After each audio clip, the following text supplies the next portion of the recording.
அவர் வந்து பல்கலைக்கழகத்தில் ஒரு அதீத திறமையான மாணவனாக இருக்கேன். அவர்கள் 2-3 பேருக்கு எஃப்ஐஆர் இருந்திருக்கு. ஒரு பெண்ணும் வந்து விரும்பி வந்து கேட்டிருக்கிறா. நான் ஒரு பெரிய புடுங்கி நான் தான் எல்லாம் தெரிஞ்சாலன்னு கதைக்கிறாள். நான் இல்லை. எப்பவும் நான் ஒரு ஸ்டீரியோ டைப்பான ஆள். அது உங்களை காயப்படுத்தி இருந்தால் மன்னிச்சு கொள்ளுங்க. முதலாவது நான் ஏன் அதை அப்படி சொன்னான்னு சொல்லுறேன். ஏன் இலங்கையின் வடமாகாணத்தில் இன்ன சமூகம் ஸோ எனக்கு உங்களுக்கும் செட் ஆகாதுன்னு சொல்லி அவள் இல்லைன்னு பின்னால் தெரிஞ்சு நீங்கள் உங்களோட சௌரங்களோட கதைக்கக்கூடாது. அப்படி நீங்கள் கதைக்கிறதா இருந்தால் எங்களுக்கு யாரோட கதைக்க போகிறீங்களன்ற லிஸ்ட்டை தாங்க இப்படியெல்லாம் பிரச்சனை பண்ணி பொம்பளைன்ற தாயின் செத்த விட்டு நடக்க அவரோட தேப்பன் வந்து ஒரு வயது போன அம்மா வந்து அழுது ஒன்றுண்டவான். இப்போ ஊருக்கு வந்து பொம்பளையல் ஒப்பாரி வைக்கிறானே செத்த விட்டு நடந்தான் உங்களுக்கு விளங்கும். அப்போ உம்மலகாலம் இந்த திருவிழாவை செய்தது இந்த ஊரை சேர்ந்த இந்த சமூகத்தை சேர்ந்த இன்னார் நான் தான் என்று சொல்லி போட்டு விட்டுட்டு நந்தால் போயிருக்குது. நிறைய சொத்துக்களை இதால் இழந்திருக்கிறார். ஆனால் இப்போ அப்போ அப்படியே நாங்கள் தோத்துடுவினமோ அந்த உண்மையும் நான் சொல்லத்தானே வேணும் ஒரு யூடியூபரா. அவர் தமிழ் எந்திரன் சொந்தங்களுக்கு வணக்கம்.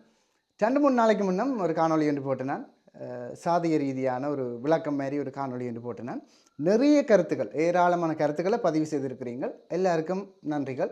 இது தவிர சில பேர் தொலைபேசி ஊடாக என்னோட கதைச்சு உங்களோட கருத்துக்களையும் தெரிவிச்சிருந்தேன். நீங்கள் முதலாவதாக இதில் நான் ஒரு விஷயத்துக்கு மன்னிப்பு கேட்க வேணும். என்னென்னு சொன்னால் நான் எப்போவும் இந்த தமிழேந்திரன் யூடியூப் தளத்தின் டிஸ்கிரிப்ஷனில் எழுதியிருக்கிற மாதிரி நல்ல வெற்றியை விதைத்து செல்வோம் என்ற ஒரு நோக்கத்தில் நான் இதை செய்து கொண்டு வரேன். ஒரு தவறான முன்னுதாரணமாக இருக்கக்கூடாதுன்னு நான் நினைக்கிறேன். நான் என்ன சமூகத்தை சார்ந்தவன் என்று அந்த காணொலியில் வெளிப்படுத்தியிருந்தேன். அது சம்பந்தமாக ஒரு 5-6 பேர் எனக்கு எடுத்து அது உங்களுடைய கருத்துக்களை தெரிவிச்சிருந்தேன். நீங்கள் முதலாவது நான் அப்படி செய்ததுக்கு அதன் விளக்கத்தை நான் பிறகு சொல்கிறேன். நான் அதை சொன்னதுக்கு பகிரங்கமாக மன்னிப்பு கேட்டுக்கொள்கிறேன். ஏன்னு சொன்னால் நான் ஒரு பெரிய புடுங்கி நான் தான் எல்லாம் தெரிஞ்சாலன்னு கதைக்கிறாள் நான் இல்லை. எப்பவும் நான் ஒரு ஸ்டீரியோ டைப்பான ஆள். சவுண்டில் மொனோ ஸ்டீரியோன்னு ஒன்று இருக்குது தெரியும், நிறைய பேருக்கு தெரியும். நான் எல்லாரையும் கவர் பண்ணணும் ஆடியன்ஸ். இப்போ ஒரு பக்கமாக நான் சொல்கிறேன் சரி என்று கதைக்கிறது இல்லை, 2 பக்கமும் கதைப்பேன். Discuss both view. Stereotype பண்ணுற ஸ்டீரியோ நாங்கள் கேட்குற பாட்டெல்லாம் ஸ்டீரியோஃபோனிக்காக இருக்கும், அல்லது 5.1 7. அது வேறு கதை. ஸோ உங்களுடைய கருத்துக்களை எப்போவும் நான் ஏற்றுக்கொண்டு என்னுடைய தளத்தை கொண்டு செல்றதுக்கு நான் தயாரான ஒருதன். நான் அப்படி சொன்னது யாராவது உங்களை காயப்படுத்தி இருந்தால் மன்னிச்சு கொள்ளுங்க. முதலாவது நான் ஏன் அதை அப்படி சொன்னான்னு சொல்லுறேன். ஏன் நான் என்னுடைய இதை சொன்னான்டா, நான் இதில் பெரிய கெத்தாக அதில் எந்த விதத்தையும் சொல்லலை. அதாவது நான் அப்படி இருக்கிறதால அந்த சமூகத்தில் இருக்கிறதால எனக்கு ஏதாவது பெனிஃபிட்ஸா இல்லையான்னு நான் அந்த காணொலியை ஃபுல்லாக பார்த்தாக்களுக்கு தெரியும். எனக்கு ஏதாவது ஒரு ப்ரொமோஷனோ அல்லது ஏதாவது சலுகைகளோ அல்லது நான் பெரிய விலாசமாக இருக்கிறதுக்கு அது காரணமோ உண்டு. எந்த விதத்திலையுமே அந்த விடயம் உதவவில்லை என்று பகிரங்கமாக நான் துணிஞ்சு யாழ்ப்பாணத்திலேருந்து முதலாக சொல்லியிருந்தேன் நான். அப்போ அப்படி இருந்தாலும் ஏன் நான் சொன்னான்டா, நான் தான் சொன்னேன் நான் ஸ்டீரியோஃபோனிக். எப்பவும் நான் ஒரு சமூகத்தை பார்க்குறது இப்படியே நேராக பார்க்குறது, ஒவ்வொரு வியூக்கள் இருக்குது, over head view, front view, அப்படி இப்படியெல்லாம் கிடக்குது வியூக்கள். நான் ஒரு பேர்ட் வியூலான்னு பார்க்குறேன். நான் எப்பவும் ஒரு செய்மதிக்கு ஒரு விஷயம் மேலேருந்து பார்க்க எப்படி தெரியுதோ, அதில் ஒரு பிராந்துக்கு அதில் ஒரு காகத்துக்கு மேலேருந்து பறக்கிற பறவைக்கு எப்படி ஒரு சமூகம் தெரியுதோ, நான் அப்படி இருந்து பார்க்குற ஒரு ஆள். நான் வந்து அந்த கேள்விக்கு ஆன்சர் பண்ணிக்க அதில் ஒரு அண்ணா போட்ட பதிவை தான் எனக்கு கொஞ்சம் கோவப்படுத்தி இருந்தது. எனவே இந்த விஷயம் இப்போ அவங்க பார்த்து கொண்டிருக்கிறாங்களோன்னு தான் ஒரு விளக்கம் ஒன்றை கொடுத்தேன் நான். அதாவது எல்லாமே சமன்ன்றது தான் நான் அதுலேயும் சொல்லியிருந்தேன் நான். ஆனால் நான் எங்கே இருந்து வந்தேன்றது ஏன் சொன்னான்டா, எங்களோட சமூகத்தில் ஒரு சிலருக்கு ஒரு கியூரியாசிட்டி இருக்கும் வேறு என்னென்னு சொல்லி, ஒரு சிலருக்கு இல்லை 95% அந்த கிளிக் பண்ணி பார்த்தது அதை அறிகிறதுக்கு தான். ஏன்னு சொன்னால் அவர்கள் அப்படியான மனோநிலையில் வாழ்ந்து கொண்டிருக்கிறார்கள். நீங்கள் சொல்கிறதெல்லாம் சரி, வெளிநாடுகள்லேருந்து நிறைய அண்ணாக்கள் நிறைய கருத்துக்களை சொல்லியிருந்த நீங்கள் இன்றைக்கும் இந்த பிரச்சனை இருக்குது. அது உங்களுக்கு தெரியாது. எத்தனையோ கோயில்களில் தேர் இழுக்கிறதுல பிரச்சனை, எத்தனையோ இடத்துல செத்த வீடுகளில் சில பேர் உள்ளுக்கு உரையில், சில கோயிலுக்கு சில மக்களை உள்ளுக்கு உரையில், இப்படியான பிரச்சனைகள் இருக்குது தான். நான் அதை ஒரு பேலன்ஸ், சோஷியல் பேலன்ஸை குழப்பறால நிறுவனம் இருக்கக்கூடாதுன்னு நான் யோசிக்கிறேன். அப்படி வியூவில் இருக்கேக்க நான் இன்னும் சமூகத்தை சார்ந்தால் என்று சொல்லிட்டு ஆனால் அதால் ஒன்றும் இல்லை என்று சொல்ல வந்தது தான் நான் சொல்ல வந்தது. அதாவது நான் தெளிவாக சொன்னேன், நான் இன்னும் சமூகத்தை சேர்ந்தேன் தான், ஆனால் நான் ஒன்றும் வெட்டி பிடுங்கி அடுக்கையில் நான் ஒரு சாதாரண வாழ்க்கை தான் வாழ்ந்து கொண்டு இருக்கிறேன்றதை சொல்ல வந்தேன் நான். ஏனெண்டா மற்ற மாதிரி நான் என்ன சமூகம் என்று சொல்லாமல் விட்டுருந்தேன் என்றால் 90% அந்த நான் சொன்ன மனோநிலையில் இருக்கிறேன், அதை பார்க்குற மனோநிலையில் அப்போ இவர் ஏதோ கொஞ்சம் பாதிக்கப்பட்டிருக்கிறார் போல என்று நினைக்கக்கூடும் என்றதுக்காகத்தான் நான் இந்நேராகத்தான் இருக்கிறேன். ஆனாலும் ஒன்றும் நடக்கலை, எனக்கு ஒன்றும் நல்லதுன்னு நடக்கலை. சாதாரணமாக இந்த முயற்சிக்கு தக்க பலன் தான் கிடைச்சிருக்கே தவிர உதால எனக்கு ஒரு கிரெடிட்டும் கிடைக்கலன்றது தான் சொல்ல வந்தேன். நான் மீண்டும் மன்னிப்பு கேட்டுக்கொள்கிறேன். அந்த காணொலியின் கடைசியில் நான் சொல்லியிருப்பேன், முதல்லையும் சொல்லியிருப்பேன், திருமண விடயத்தில் நான் இந்த விஷயத்தை ஏன் பார்க்குறேன்னு ஒரு காரணத்தை சொல்லியிருப்பேன். அது உண்மையாக இந்த வாதத்தை பற்றி கதைக்க வாராக்களுக்கு ஒரு எதிரான ஒரு கருத்து. அதாவது என்னண்டு, நீ இவ்வளவும் சொல்கிற தம்பி எனக்கு கல்யாணம் செய்கிற விஷயத்தில் ஏன் பார்ப்பேன்ண்டு பிறகு என்ன புண்ணீரா சவுத கதைக்கிறேன்னு நிறைய பேர் அதில் பதிவு போட்டிருந்த நான் நினைக்கிறேன் நீங்கள் காணொலியை ஃபுல்லாக பார்க்கலையேன்னு சொல்லி. ஒவ்வொரு ஆளும் இந்த உலகத்தை பார்க்குற வியூ வேறு. நான் எப்பவும் மேலே இருந்து பார்க்குற மாதிரி தான் பார்க்குறேன். நான் ஏனெண்டா நாங்கள் மெப்போட வேலை செய்கிற ஆட்கள். நிறைய உங்களுக்கு விளாங்க மெப்போட இருந்த ஏரியாவில் ஒரு இடத்தை மட்டும் இருந்து மெப்போட ஒரு பிரதேசத்தையே கண்ட்ரோல் பண்ணினாக்கள் எல்லாம் இருக்குது. உலக வரலாற்றில் நிறைய பேரை நீங்கள் பார்க்கலாம். ஒன்றும் இல்லை, அந்த மெப்பை மட்டும் பார்த்து கொண்டு செய்கிறது. அதே மாதிரி ஒரு குட்டி குட்டி பிரதேசங்களாக இருந்தாலும் அதுன்ற ஒரு துளி கூட நாங்கள் வராத ஒரு நான் பார்க்குறது இந்த சொசைட்டியில் இது குரோனிக்காக என்ன எஃபெக்ட் ஏற்படுத்த போகுது, நீண்ட காலத்தில் இது என்ன தாக்கங்களை ஏற்படுத்த போகுதுன்னு பார்க்க நாங்கள் அந்த சமூகத்தை பார்க்குறது வந்து ஒரு ஒரு இளைஞனாக மட்டும் பார்க்கல, ஒரு ஆஃபீஸராக, அதே மாதிரி ஒரு சமூக நலன் விரும்பியா, ஒரு என்ன சொல்கிறது, ஒரு மதத்தை பின்பற்றாளா, நிறைய விடயங்களை சோஷியலில் நாங்கள் எக்ஸ்போஸ் ஆகிக்க புலங்கேக்க எங்களுக்கு நடந்த விஷயங்களை தான் நான் அதில் சொல்லியிருந்தேன். கல்யாணம் செய்யக்க என்ன நடந்த 20 வருஷத்துக்கு பிறகு அதனுடைய தாக்கத்தை எங்களோட சமூகம் பழி வேண்டும் என்று கூட நான் சொல்லியிருந்தேன். அதால் தான் நான் அதை பார்ப்பேன்னு சொல்லியிருந்தேன். அது ஒவ்வொரு ஆளும் ஒவ்வொரு வியூவில் நீங்கள் கதைப்பீங்க. நான் தான் சொன்னேன், நான் ஸ்டீரியோஃபோனிக், நீங்கள் சொல்கிற கருத்தை எல்லாத்தையுமே கேட்பேன். நான் சொல்கிறதான் பெரிய சரி என்று கதைக்க மாட்டேன். நல்ல ஒரு உதாரணம், இந்த சமூகத்தில் மிகப்பெரிய பதவியில் இருக்கிற ஒரு ஆள் எடுத்து எனக்கு தன்னுடைய அனுபவத்தை சொல்லியிருந்தார். தம்பி நீங்கள் சொன்னது வந்து உங்களுக்கு எத்தனை வயசுன்னு கேட்டார். நிறைய பேர் என்ன இளம்படின்னு நினச்சி உனக்கு என்ன கதை அப்படி இப்படின்னு எல்லாம் சில பேர் எடுத்து கதைச்சிருந்தேன். நீங்கள் எனக்கு இப்போ 35 வயது, எனக்கு 2 குழந்தைகள் இருக்குது, நான் ஒரு குடும்பஸ்தன். ஸோ நிறைய விடயங்களை பார்த்து கொண்டு இருக்கிறேன். அதாவது ஒரு என்னென்னு சொல்கிறது, இப்போ இருக்கிற ஆயுட்காலத்தில் ஒரு அரைவாசியை தாண்டின ஒரு ஆளுண்டு வைப்போமே, அப்படி இப்போ இருக்கிற ஆயுட்காலத்தில் என்றால் பெரிய அனுபவம் இல்லை. ஆனால் நான் மற்றவையிட்ட படிப்பேன், நிறைய விடயங்களை படிப்பேன். அதால் என்னுடைய கருத்துக்களை நான் அதில் சொல்லியிருந்தேன்னா திருமண விடயத்தில் ஏன் பார்க்க வேணுமென்றாக்க அப்போ அந்த பெரிய ஒரு உத்தியோகத்தர்வரால் என்னுடைய எடுத்து காய்ச்சவர். என்ன காய்ச்சவர்ண்டா தான் தம்பி நீங்கள் அதில் கதைச்சது உதாரணமும் இல்லையோ தெரியாது, உங்களோட வயது எத்தனைன்னு கேட்டுட்டு நான் சொன்னேன் 35 சார்ன்னு சொல்ல, நீங்கள் கதைச்சதான் என் லைஃப்பில் நடந்தது, ரியல் ஸ்டோரின்னுட்டு ஒரு கதை ஒன்று சொன்னவர். நான் என்ன பதவியில் அவர் இருக்கிறாரோ இடத்தை சொன்னாலோ கண்டுபிடிக்கப்படலாம். ஏனென்றா அப்படி ஒரு பெரிய நிலை, ஒரு பெரிய ஒரு பதவியில் இருந்த ஒரு ஆள், சமூகம் சார்ந்து ஒரு பெரிய அல்லது ஒரு துறை சார்ந்து எல்லா துறையும் சார்ந்து ஒரு இருக்கக்கூடிய ஒரு ஆள் வையங்கோவன், ஒரு பெரிய துறையில் இருக்கிற ஒரு ஆள். அவர் சொன்னார், தானாம் வந்து பல்கலைக்கழக காலத்தில் நல்லா எல்லா துறையிலையுமே விளங்கினது. எந்த பல்கலைக்கழகம் என்று சொல்ல மாட்டேன், என்ன துறைன்னு சொல்ல மாட்டேன். அப்போக்க ஒரு பெண்ணுக்கு தன் மீது எஃப்ஐஆர் வந்திருக்குது. அந்த பெண் வந்து என்ன செய்கிறாண்டா, நல்ல ஒரு கதை கேளுங்க, வட்டிவா கேளுங்க, நல்ல ஒரு திறங்கதை உண்டு. இது இந்த எங்களோட சமூகம் என்ன மாதிரி வச்சு செய்யும் இந்த விஷயத்துலன்றதுக்கு நான் சொல்கிறேன். என்ன நடந்ததுண்டா, அவர் வந்து பல்கலைக்கழகத்தில் ஒரு அதீத திறமையான மாணவனாக இருக்கே, அவரில் 2-3 பேருக்கு எஃப்ஐஆர் இருந்திருக்கு. ஒரு பெண்ணும் வந்து விரும்பி வந்து கேட்டிருக்கிறார். அவர் சொல்லியிருக்கிறார், தான் வந்து இன்ன சமூகத்தை சார்ந்தால் இலங்கைன்ற வடமாகாணத்தில் இன்ன சமூகம், ஸோ எனக்கு உங்களுக்கும் செட் ஆகாதுன்னு சொல்லி அவள் இல்லைன்னு பின்னால் திரிஞ்சு வேறு ஒரு பிள்ளையும் அந்த நேரம் வேறு பார்த்துருக்கு. அதையும் போய் நான் தான் இவரை லவ் பண்ணுறேன் என்று சொல்லி குழப்பி அடித்து எல்லாம் செய்து அந்த பிள்ளை கோசை விட்டும் போட்டுட்டான். இதுக்காக திருப்ப என்ன நடந்திருக்கு, இப்படியே பின்னாலே முன்னாலேயும் திரிஞ்சு லவ் பண்ணியிருக்கணும். லவ் பண்ணிக்க அந்த பிள்ளை வந்து இவருக்கு ஜூனியர், அவரோட படிப்பு செலவெல்லாம் பார்த்து இதண்டு கல்யாணம் செய்து வச்சிருக்கணும். கல்யாணம் செய்யக்க அவர் வந்து இந்த விஷயத்தை சொல்லலை, யாருக்கு, பொம்பளை பகுதிக்கு சொல்லலை. ஏனென்றா சிலவளை இதால் தங்களை பிரித்து வச்சிருக்கணும்னு சொல்லலை. இப்படியே நாட்கள் நகர்ந்து கொண்டு இருக்குது. கல்யாணம் செய்துட்டினம், கல்யாணம் செய்தால் 2 குழந்தைகள் கிடைக்குது. குழந்தைகள் எல்லாம் கிடைச்ச உடனே அவள் மேற்படிப்புக்காக என்ன நடக்குது, வேறு ஒரு இடத்துக்கு போகிறாள். வேறு ஒரு இடத்துக்கு போகக்க அவள் அங்கே தனியாக இருக்கேக்க அந்த டைமுக்குள்ள தான் இந்த மாப்பிள்ளையை இன்னாரெண்டு அவர்களுடைய சமூகத்துக்கு தெரிய வருது. பொம்பளவதிக்கு தெரிய வருது. பொம்பளவதிக்கு தெரிய வரைக்க அந்த பொம்பளைன்ற தமையனோ தம்பியார் எடுத்து இவருக்கு எடுத்து சொல்லியிருக்குது, நீங்கள் உங்களுடைய அக்காவோட கதைக்கக்கூடாது, நீங்கள் உங்களோட சகோதரங்களோட கதைக்கக்கூடாது, அப்படி நீங்கள் கதைக்கிறதா இருந்தால் எங்களுக்கு யாரோட கதைக்க போகிறீங்களன்ற லிஸ்ட்டை தாங்க. இப்படியெல்லாம் பிரச்சனை பண்ணி நிறைய கொடுமைப்படுத்தி இருக்கணும். வேறு இந்த எல்லாத்துக்கும் நான் என்ன சொல்கிறேன், ஒரு சமூகத்தில் என்ன தொழில் உயர்வாக இருக்குமென்னு நீங்கள் நினைக்கிறீங்களோ அந்த தொழில் என்னையும் உணவர். அப்படி ஒரு தொழில் அந்த ஆள் எடுத்து மனம் விட்டு கதைச்சிது. என்னோட நிறைய விஷயங்கள் கதைச்சார் என்னோட. அப்படி ஒரு பெரிய இது நான் அவர் எடுத்தோடனே நான் நினைச்சது, அந்த ஆள் எனக்கு ஏதோ இந்த இப்போ இருக்கிற இஷ்யூஸ் சம்மந்தமாக சொல்ல போதுன்னா அவர் எவ்வளவு ட்ரோமேட்டிக்காக இந்த சமூகம் அவரை அவர் அதை மறக்கவே முடியாத அளவுக்கு செஞ்சுருக்குது. அவர் அப்படியே 2 பேருக்குள்ள முரண்பாடுகள் வந்து யோசிச்சு பாருங்க. 2 குழந்தைகளும் பிறந்து அவர்களும் வளர்ந்தா பிறகு அவர் டிவோர்ஸுக்கு அப்ளை பண்ணினோம்.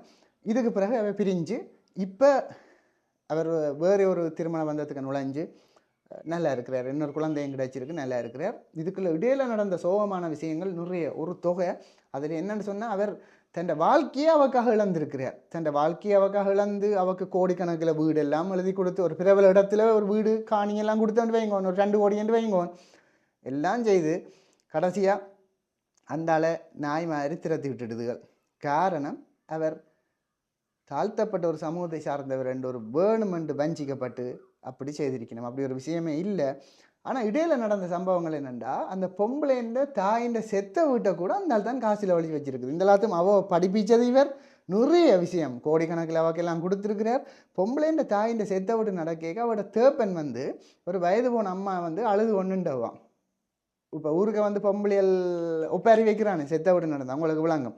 அப்போ சில சமூக பெண்கள் வந்து வடிவா அந்த அழுது அந்த பாரம்பரிய முறையில் செய்வினோம். அப்போ இவர் பெரிய விலாசமாக என்ன செஞ்சிருக்கார், உவளையாரடி வீட்டுக்கு விட்டு கலைச்சிருக்கிறார் அங்காலே. அதான் அந்தால் சிரிச்சு கொண்டு சொல்லிச்சுது, செத்த வீடு நடத்துகிற நான் என்னென்னு தெரியாமல், அதாவது இவர் வந்து தாழ்த்தப்பட்டன்னு சொல்லப்படுற ஒரு சமூகத்தில் அப்படி ஒரு விஷயம் இல்லை இருந்து கொண்டு அந்த விஷயத்தையெல்லாம் அவக்காண்டி செய்கிறார். தேப்பனுக்கு இன்னும் யாருன்னு தெரியாமல் அந்த மனுஷியை பிடிச்சி விலாசமாக என்னண்டு, இவர் ஒரு பெரிய பதவியில் இருக்கிறாள் தானே. அப்போ அவருக்கு ஒரு விலாசம் ஒன்று வந்திருக்குது, போங்காலேன்னு கலைச்சிருக்கிறார். இந்த எல்லாத்துக்கும் அவர் ஒரு பொம்பளைன்ற மதத்தை சார்ந்த மதம் இல்லாத இன்னொரு மதம் என்று வையுங்கோன்.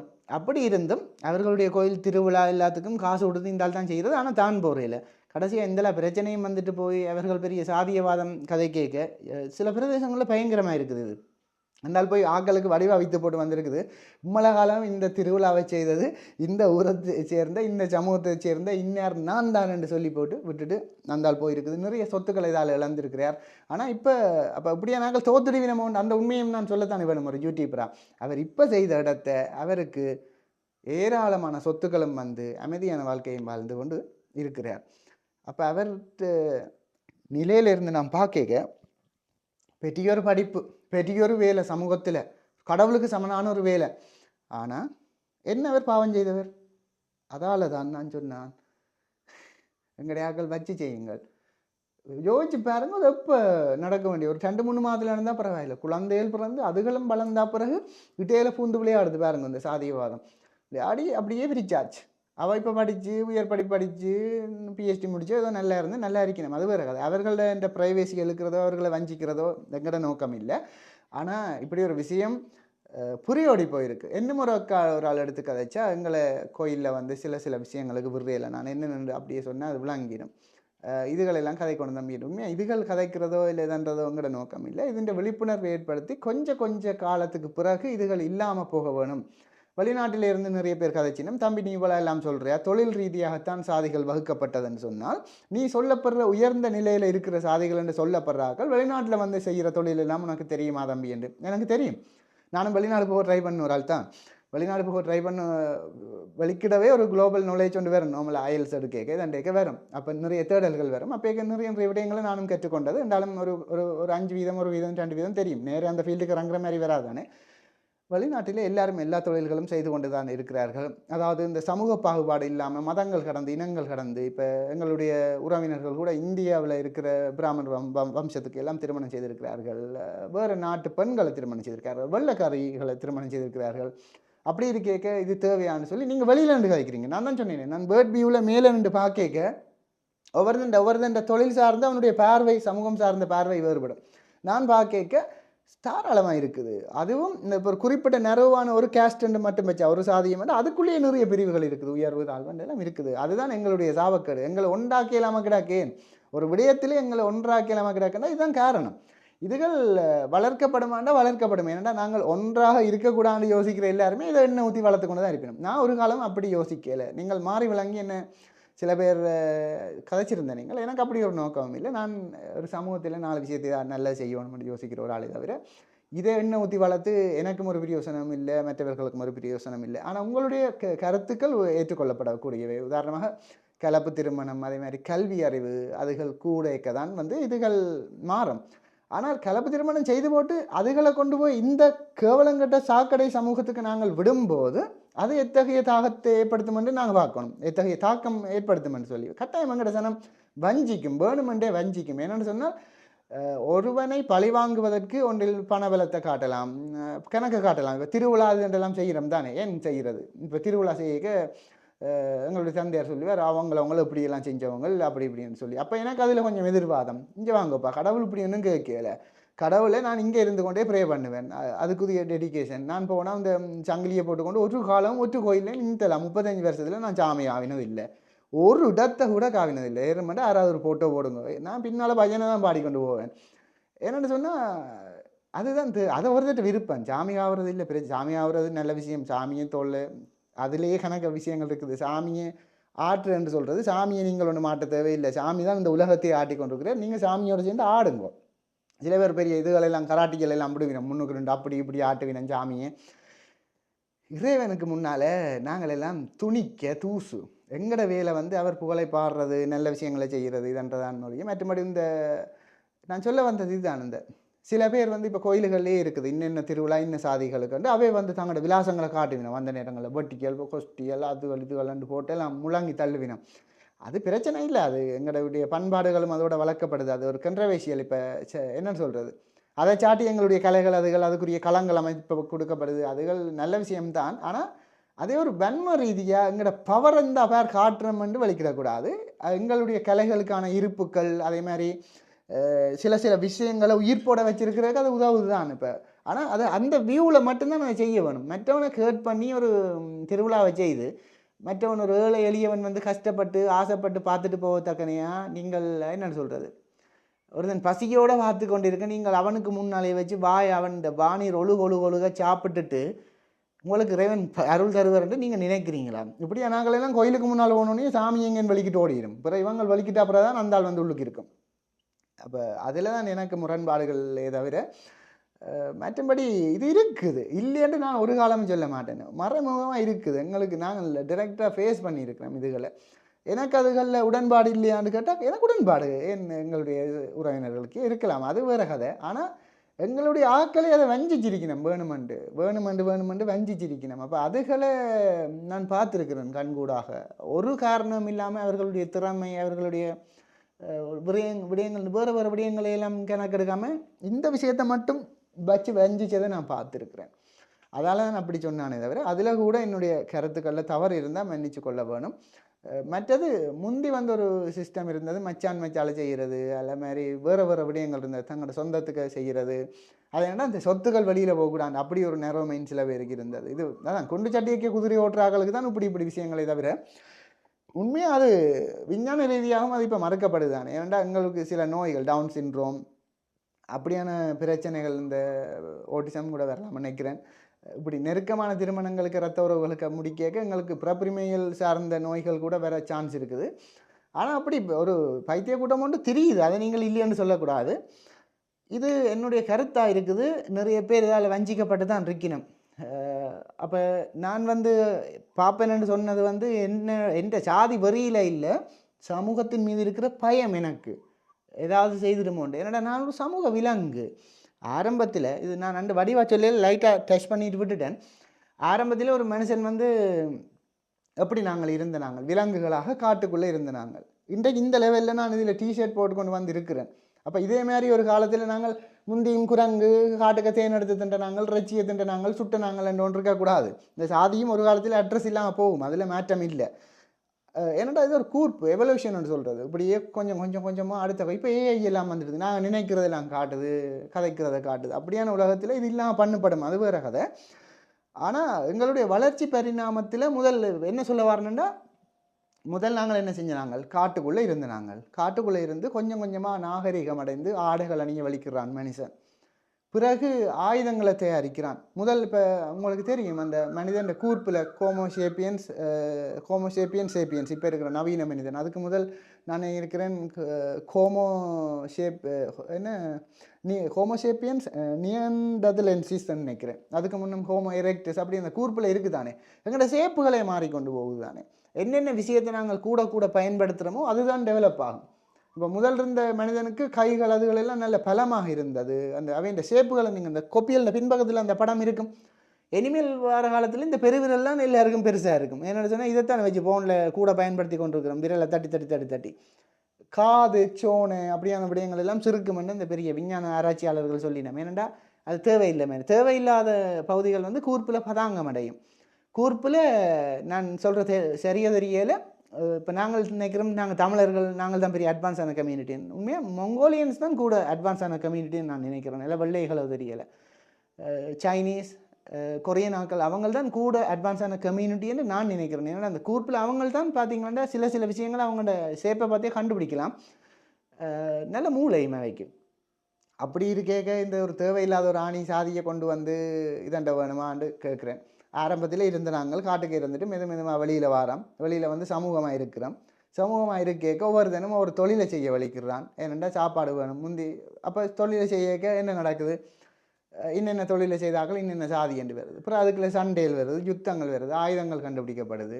முந்தி கத்திகள் பொல்லுகள் வாளுகள் என்று அடிபட்டவங்க பிறகு துவக்க கண்டுபிடிக்கிறாங்க. எப்போ துவக்கண்டு கண்டுபிடிக்கப்பட்டதோ அதுக்கு பிறகு மூளைகள் வேலை செய்து கைக்கான அட்டிப்பட்ட அந்த தேவை வந்து குறையுது கைகளுக்கு வந்து. அதாவது கையின் பலம் வந்து முந்தி இருந்தாக்களோட இப்போ முந்தி இருந்த மனிதனோட இப்போ இருக்கிற குறைவு. முந்தி வந்து கூட என்னென்றாலும் கையைத்தான் பயன்படுத்தி மூமெண்ட்டுகள் எல்லாம் இருந்தது. இப்போ வந்து இல்லை, எல்லாம் கன்னுகள் வந்துடுது. இப்போ அது கூட பரவாயில்ல, பயாலஜிக்கல் வெப்பன்ஸ் வந்துடுது, உயிரியல் ஆயுதங்கள் அணுகுண்டு அப்படி இப்படின்னு வந்துடுது. அதால் எங்கட சேப்புகளும் வந்து மாறும்தான். அதே மாதிரி இந்த சாதி என்ற விஷயங்களும் மாறும்தான். இப்போ இந்த விஷயம் ஏன் பிரதானமாக கதைக்கப்படுதுன்றா வேறு தொழில் இல்லை. வேறு தொழில் இல்லாமல் தான் இதை இருந்து காய்ச்சி கொண்டிருக்குதுகள். இப்போ என்னென்னு சொல்கிறது, நாளை மாட்டை பிடிச்சி மேடா இல்லை வேலை விடறான்னு சொல்லுவினம் என்னென்னு சொல்கிறது, ஏதாவது உத்தியோகம் இருந்தால் என்ன நடக்கும், 4 விஷயத்தை கதைப்பினம் இதண்டுவினம் அதை செய்து கொண்டிருக்க மைண்டு வந்து சும்மா இருக்கிறாக்களுக்கு தான் இந்த தேப்பு பிளான்கள். அவை தான் இப்படி வந்து கொமெண்ட்டுகளை போடுறது. இப்படி நீங்களே யோசிச்சு பாருங்க. அவர் ஒரு போட்டிருந்தார், நானே வந்து அதுக்கு கொமெண்ட் போட்டுட்டு நானே இதை கதைக்கிறேன். எனக்கு வேறு இதுவரை காலமாக அப்படி கதைச்சிருக்கிறேன். நான் எனக்கு ஆசை இப்படியான விஷயங்களை இல்லாமல் செய்ய வேணும்னு தான் நானும் ஆசை. ஆனால் அதில் வர சேலஞ்சஸே நான் சொல்ல வேணும். இப்போ திடீரென வந்து ஒரு ப்ராடக்டை பாவிக்க வேணாம்னு சொன்னால் அதுக்குரிய மாற்று வழியை நான் சொல்லலை வேணும். இதுக்கு நான் என்னத்தை மாற்று வழி சொல்கிறது. நான் தான் சொன்னேன், நான் பார்க்குற வியூ பேர்ட் வியூ தான். இப்போ மேலே இருந்து பார்க்குற மாதிரி தான் நான் பார்ப்பேன். மெப் வியூவை தான் நான் பார்ப்பேன். மெப் வியூவில் ஒரு பிரச்சனையை எப்படி மூவ் பண்ணலாம்னு தான். ஏன்னா நான் அதுக்கு அப்படி தான் ஃபீட் பண்ணி கிடக்கு. அந்த தொழில் சார்ந்த குணம்னு சொல்லியிருந்தானே சில பேருக்கு சொல்லுவேன், பொலிசு புத்தியை காட்டிட்டேன் அந்த மாதிரி ஒரு விஷயம் தான் இது. இல்லாமல் போகும். என்னை பொறுத்த வரைக்கும் நிச்சயமாக இல்லாமல் போகும். திருப்பவும் நான் என்னுடைய அந்த சமூகத்தை சொல்லி காட்டினதுக்கான நோக்கம் அப்படி இருந்து அதுக்குள்ளே இருந்து வந்தும் ஒன்றுமே சாதிக்கலைன்றது தானே தவிர சிலவில் நான் ஃப்ளோவில் நான் சொன்ன விதங்கள் அது ஒரு அகங்காரமாக பட்டதோ தெரியலை. அப்படி ஒரு அகங்காரமான விஷயம் இல்லை. அது நானும் ஒரு சாதாரண மனுஷன், சாதாரணமாக எல்லோருடையும் நல்லா பழகுறேன். இப்படி நான் புரிம்பு காட்டி ஏழுமானவரை நான் பழகுறது இல்லை. அப்படி சின்ன வயதுகளில் சமூகங்களை ஃபீட் பண்ணிக்க அப்படி எனக்கு தெரிஞ்ச ஞாபகம் இல்லை. என்னோட பழகுறவர்களுக்கு தெரியும் நான் அப்படியான ஆளை உண்டு. என்னோட நெருக்கமாக பழகுற என்னுடைய உயிர் நண்பர்களுக்கு தெரியும் நான் அப்படியான ஆளை உண்டு சொல்லி. நான் அப்படி யாரையாவது வஞ்சிச்சிருக்கிறனோண்டு என்னோட பழகினவங்களுக்கு தெரியும். ஸோ உங்களை ஹர்ட் பண்ணியிருந்தால் நீங்கள் மன்னிச்சு கொள்ளுங்க. யாராவது வெளியிலேருந்து பார்க்குறாங்களே, இப்போ என்னை பற்றி உங்களுக்கு என்ன தெரியும், முதல்ல வீடியோவில் டிஸ்பிளேயில் ஒரு முகம் ஒன்று தெரியுது, ஒருத்தன் கதைக்கிறான்ட்டு பார்க்குறீங்க. மறுபடியும் என்னோட பழைய பார்த்தா தானே உங்களுக்கு தெரியும் நான் அப்படியான ஆள். கதைச்சு பார்த்தா கதைச்சோம் 5 நிமிஷத்தில் பிடிக்கல. அது ஒரு 40 மினிட் 1 hour கதைச்சா உங்களுக்கு விளங்கும். ஸோ இதுதான் இந்த பிரச்சனை இதோட முடிப்பம். இது சும்மா தேவையில்லாத கதவுது. ஆனால் நான் ஒரு விஷயத்தை வெளியில் விட்டேன்னா அதுக்கு மறுமொழியும் சொல்லத்தானே வேணும். இல்லாட்டி வந்து நிறைய பேர் கேட்டவை எடுத்து அப்போ நீங்களே அதை சொன்னீங்கள் என்று கேட்டவை. அதுவுமே ஒரு ஃப்ளோவில் வந்த விஷயந்தான். அதை மன்னிச்சு கொள்ளுங்க.